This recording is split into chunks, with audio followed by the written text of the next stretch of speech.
Today we're going to compute the area under the bell curve. You've undoubtedly seen the standard method, multiply two versions of the same integral together, treat it as a double integral, convert to polar coordinates. Here's an example from a recent video from 3 blue, 1 brown. It also discusses the Herschel-Maxwell theorem. It's a very nice video. But it implies that one can only see the circle and the rationale for pi when you look at the problem as a multivariate problem. That isn't really true.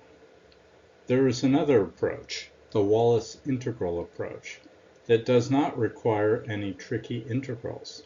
It's not very simple, but it is a method in one variable. When you get to the end, the square root of 2 pi kind of makes sense.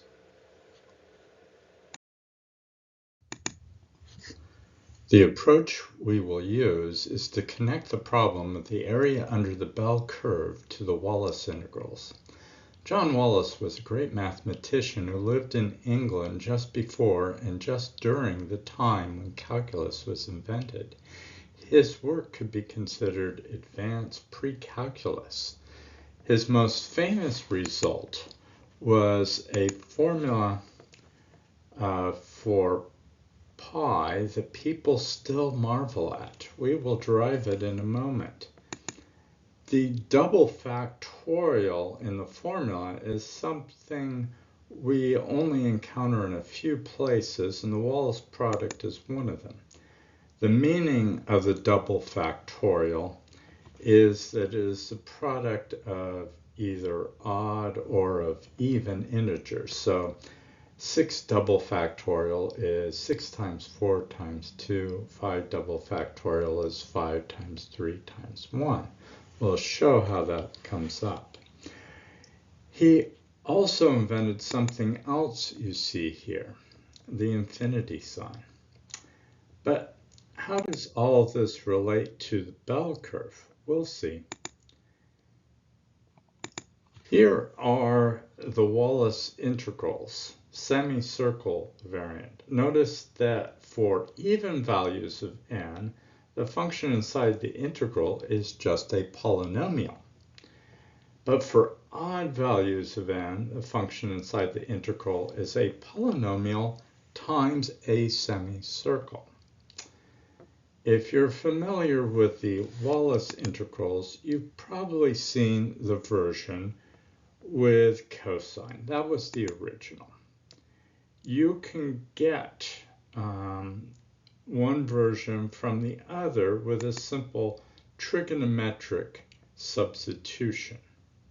However, note that the exponent in the cosine version is not the same as the index of the integral in the semicircle version. We're off by 1. Usually they would match, meaning the semicircle version and the cosine version, they'll give you the same values, but the numbering will all be off by 1. In particular, what we'll call the even integrals will correspond to the odd integrals in the classic cosine version. Also, the recursion formula will be off by 1. Now, let's go to the spreadsheet and see what the semicircles look like when raised to higher powers. Here is the semicircle. If we increase the parameter by 1, semicircle becomes a parabola. But for n equals 3, we begin seeing a shape that's more bell-shaped. and that becomes more pronounced as n increases. Let's just keep increasing n. It's beginning to look like a bell curve. But it will not converge to a bell curve because, in fact, it's only going to squish further and further into oblivion. The limit is a function that's 0 everywhere and 1 except for at x equal to 0, and then it'll equal 1. We don't want that. We want a function that actually converges to a reasonable looking function, like a bell curve. And in order to do that, we'll have to rescale in the x dimension to compensate for the tendency for the function to squish when you raise it to a high power. Turns out the right scaling factor is the square root of n. We will explain that in a little bit later.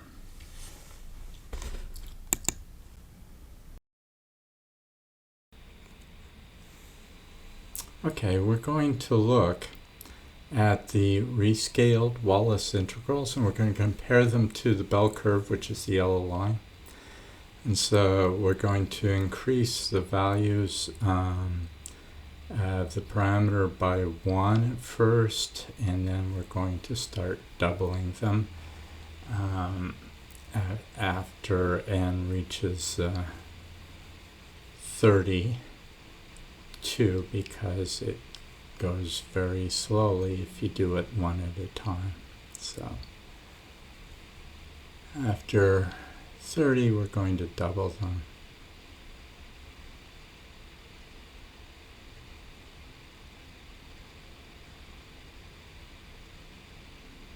And we can see that it does seem to converge to the bell curve. Let's look at the odd values. Let's start off at n equals 3. And we'll go to 5 and 9 and so on. And see if it converges in the same way. And it does.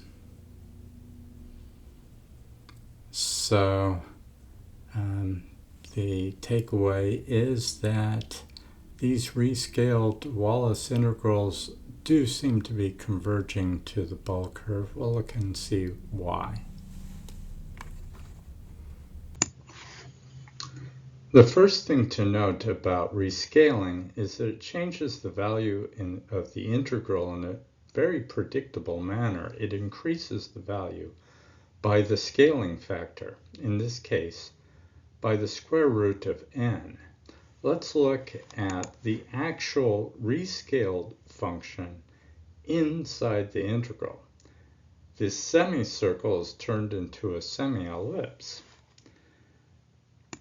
We can treat the square root as a fractional exponent. The final form might look familiar. It is important that there is a balance between the exponent and the denominator of the second term.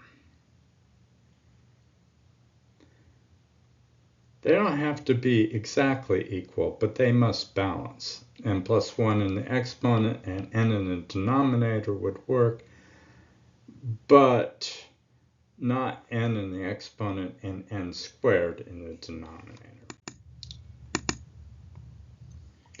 Let's review some facts about limits of exponentials. The definition of the exponential is 1 plus x over n raised to the n as n tends to infinity. We can also form the negative exponent by changing the sign. We can replace n with any real number y as y tends to infinity. Putting these ideas together, we can see that the limit here in the last case is the bell curve that we want.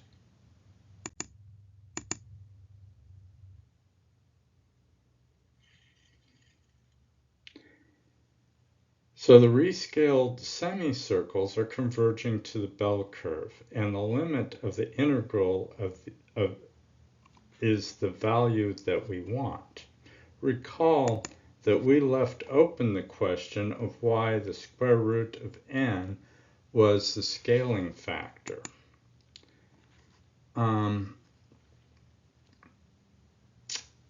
It was because the square root of n produces the n in the denominator that balances the exponent. Of course, we could have made the scaling factor a constant times the square root of n, but the constant would work out to be 1.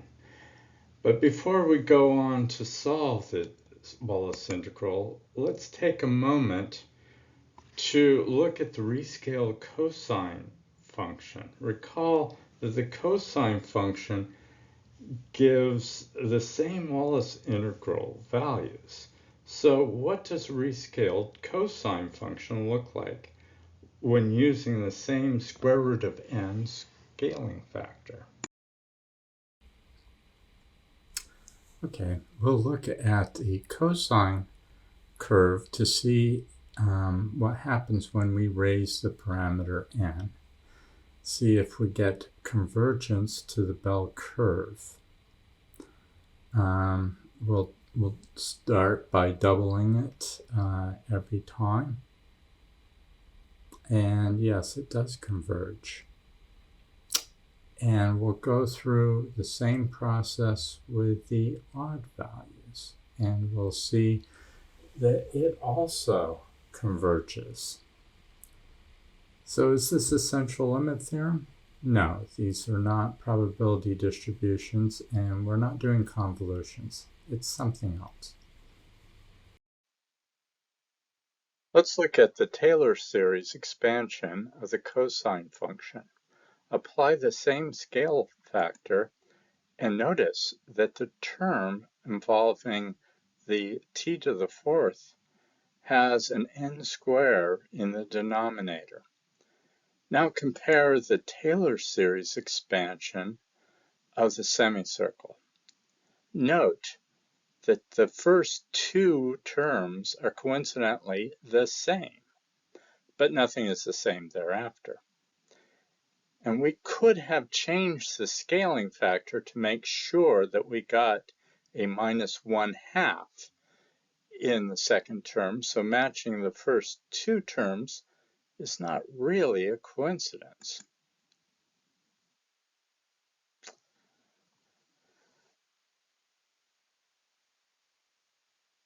The term little o of 1 over n is shorthand for terms that have the property that they are so small that when you multiply them by n and let n tend to infinity, they still tend to 0.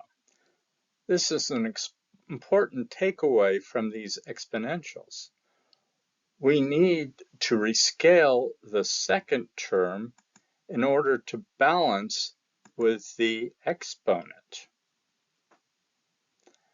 But you can only balance one term with one parameter, and all other terms are what they are. And it turns out the same scaling factor that balances the second term with the exponent guarantees that there will be no balance with the exponent in any other term. Yes, something similar happens in the central limit theorem. Note the result is general. It works in the case of the semicircle and the cosine function, but applies to many other functions.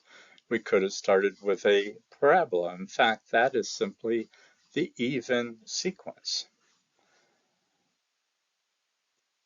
It just has to have a Taylor series. It has to achieve a maximum of 1 at t equals 0, and it has to have a non-zero second derivative. And that's it.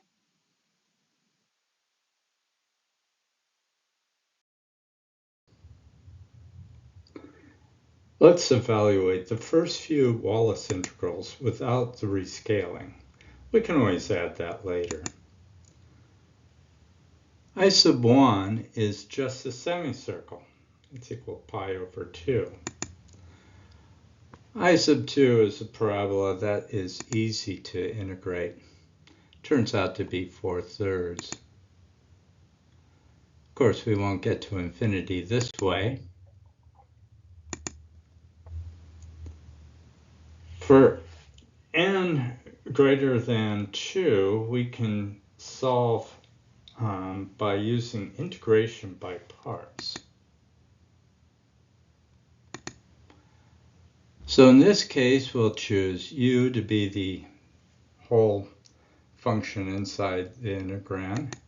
dv is just dx. du is the derivative term of u. v equals x.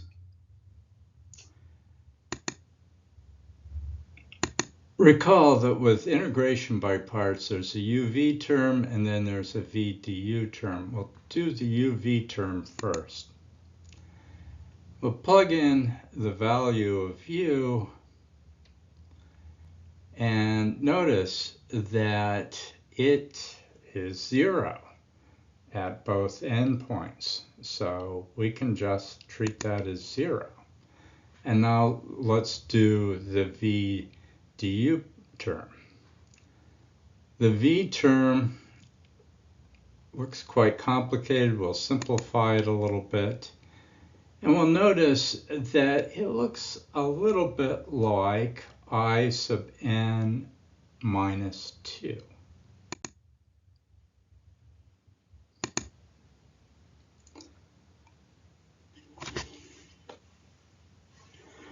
So what we could do here is add and subtract n times I sub n minus 2. We'll add it as just that term, but when we subtract it, we will write it out, and then we can combine it with the integral. And, well, look, it simplifies to n times I sub n. Remember that the left-hand side was I sub n. So combining terms, bringing things all together, we get this recursion relationship. This is another place where the n plus 1 problem shows up. The cosine rule is off by 1. Let's go to the spreadsheet and see what I sub n and r sub n are for several values. Okay, we're going to calculate the Wallis numbers based on the formulas that we derived. The ratio is just n over n plus 1. The first two Wallis values are pi over 2 and 4/3. Scale factor is the square root of n. The rescaled value is the scale factor times the Wallis integral. And the subsequent Wallis numbers can be computed by using the ratio times the Wallis integral from 2 prior. And then we'll compute the difference in the rescaled values to see if that's a positive number.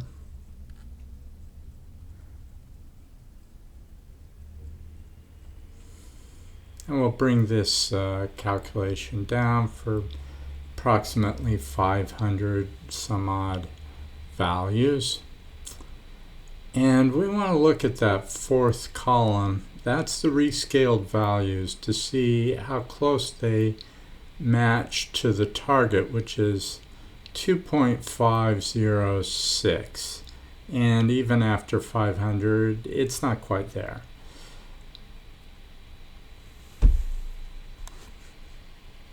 Okay, we're going to look at the rescaled integral values compare them with the target. We want to see if the evens and the odds look any different. So I'm going to start out just plotting one by one. Here's the first one, second one.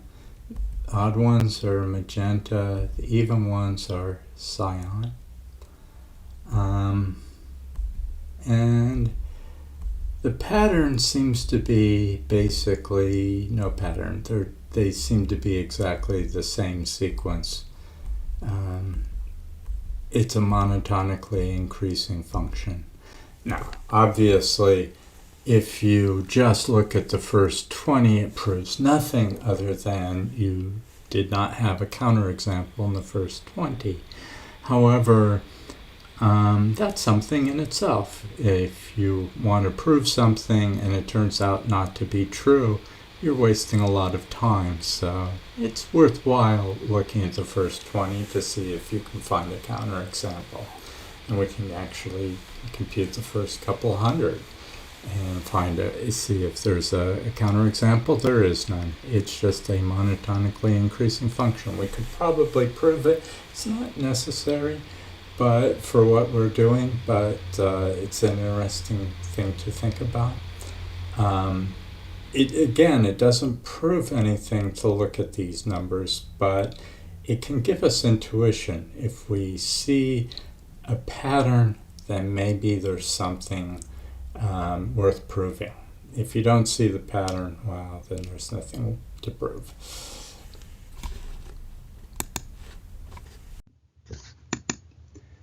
We want general formulas for these sequences. Here's the odd sequence. Of course, we have I sub 1. But notice it can be written as pi times the ratio of 1 double factorial by 2 double factorial. I3 is 3/4 of I1. So it can be written as pi times 3 double factorial over 4 double factorial. Likewise, I5 is 5/6 of I3. So it can be written as pi times 5 double factorial over 6 double factorial. We see the pattern here. I sub 2m plus 1 is 2m plus 1 over 2m plus 2 times I sub 2m minus 1, which is pi times 2m plus 1 double factorial over 2m plus 2 double factorial. And the rescaled integral Rn, R sub 2m plus 1, is the square root of 2m plus 1 times the Wallis integral. So we get this formula, pi times 2m plus 1 double factorial over 2m plus 2 double factorial times the square root of 2m plus 1. Now for the even sequence. We already calculated I sub 2, but again, we can rewrite it. 4/3 is equal to 2 times 2 double factorial over 3 double factorial. I sub 4 is 4/5 of I sub 2, which is 16/15, or 2 times 4 double factorial over 5 double factorial. I sub 6 is 6/7 times I sub 4, which is 2 times 6 double factorial over 7 double factorial. So in general, I sub 2m is 2m over 2m plus 1 times I sub 2m minus 2, which is 2 times 2m double factorial over 2m plus 1 double factorial. And the rescaled value is 2m minus square root of 2m times the Wallis integral. So it's equal to 2 times 2m double factorial over 2m plus 1 double factorial times the square root of 2m. Here is the even sequence. Here is the odd sequence. Note that they look very similar, except that the odd sequence has the pi in it, the even sequence has 2 in it. The odd sequence has the odd numbers over the even numbers. The even sequence has it the other way around. We can use these results to compute the Wallis product. There's actually two versions of the Wallis product. The increasing one we already saw. We can calculate it by first noticing that pi over 2 can be written as the limit as m approaches infinity of pi over 2 times the square root of 2m minus 1 over 2m times the rescaled integral at 2m over the rescaled integral at 2m minus 1. That's because the term inside the radical is going to 1, and both rescaled integrals are going to the same limit. When we plug in everything onto the right-hand side, we just get the formula we saw at the beginning. This is the increasing Wallis product. It starts at 1 and it increases to pi over 2. There's a similar version called the decreasing Wallis product that involves r of 2m over r of 2m plus 1. And this one starts at 2 and decreases to pi over 2. But otherwise, the computation's very similar.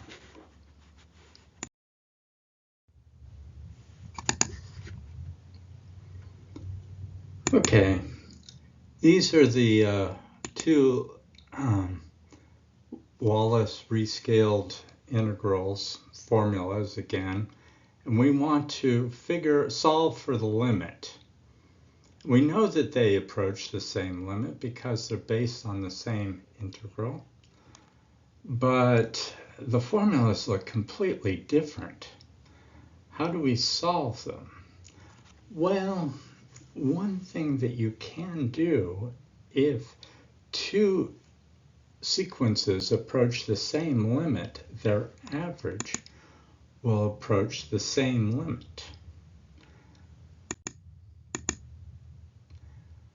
The arithmetic average looks like it's going to be a mess, but the geometric average looks like it might be the thing to do.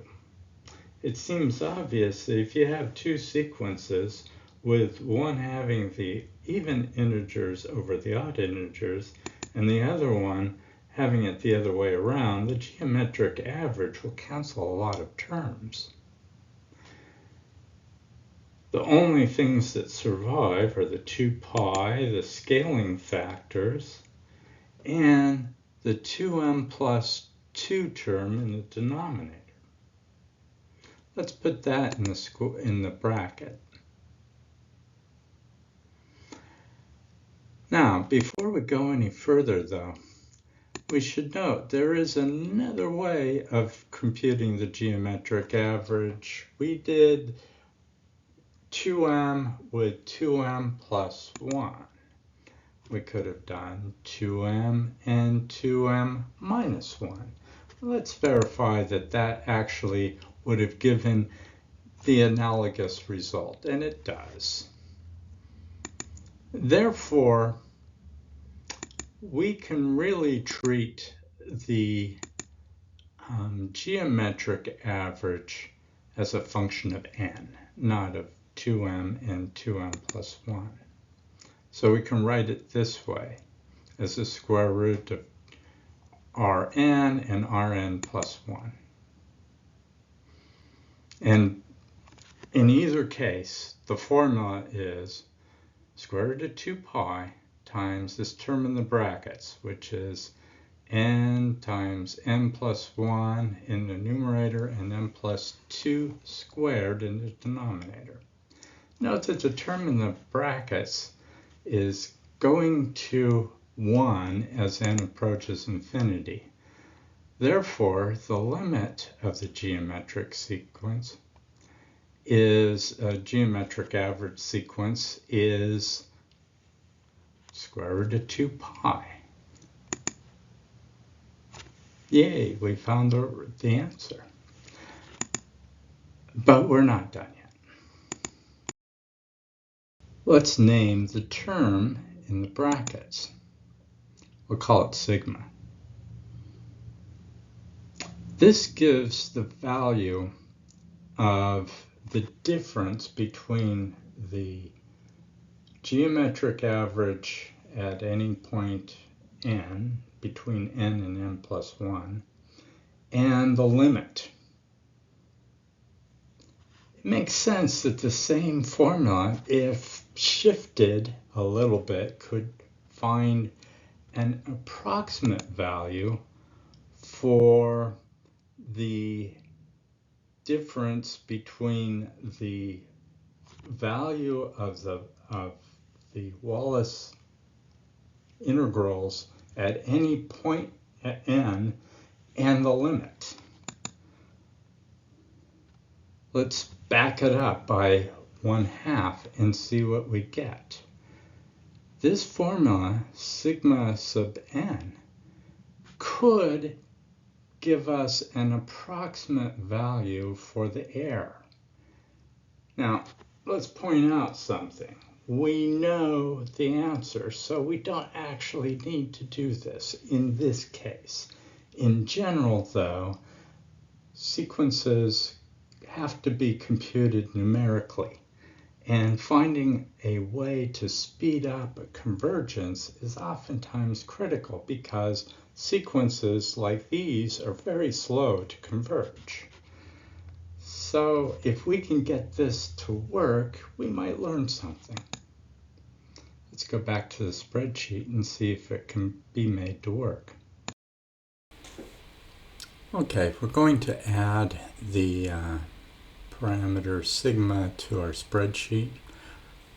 Recall the parameter sigma is calculated as the square root of n minus 1/2 times n plus 1/2 divided by n plus 1.5. And we can accelerate the value of the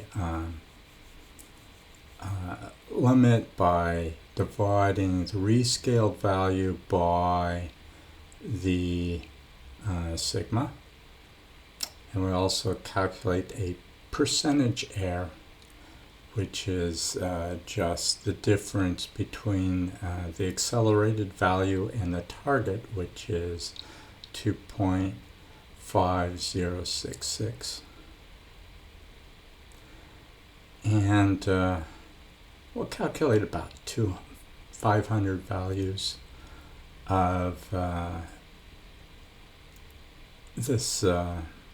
these accelerated values to see how well the accelerated factor, the sigma, helps.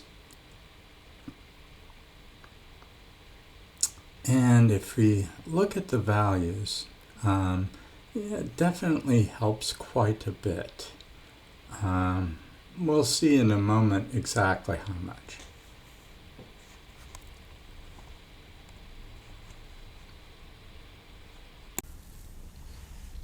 Okay, here we're going to compare the digits of precision with and without the accelerator. That accelerator was the sigma adjustment that we calculated. And we just want to see, does that accelerator actually help? So we're going to calculate digits, binary digits, because we're doubling things each time, and see if we see a pattern. And actually there is a very clear pattern that emerges with the even values. The pattern is that each time we double n, the unadjusted, the actual values, increase by one binary digit. The adjusted increase by 3 binary digits. That's why they have a very straight line relationship. Now let's look at the odds. I'll tell you, the odds are not going to be quite as pure an example because odds don't double, right? But they almost do. And aside from a little bit of curvature at the very low values, we see exactly the same pattern. Doubling the values, approximately doubling the values of the odds, increases the number by about 1 for the actual and by 3 for the accelerated. So the accelerated, by the way, 3 binary digits, that's almost a decimal digit. So in the end, we wind up with something that's turned out to be almost 9 digits of precision. That's a big improvement over what we had before, which was about 3 decimal digits. So yeah, it helped.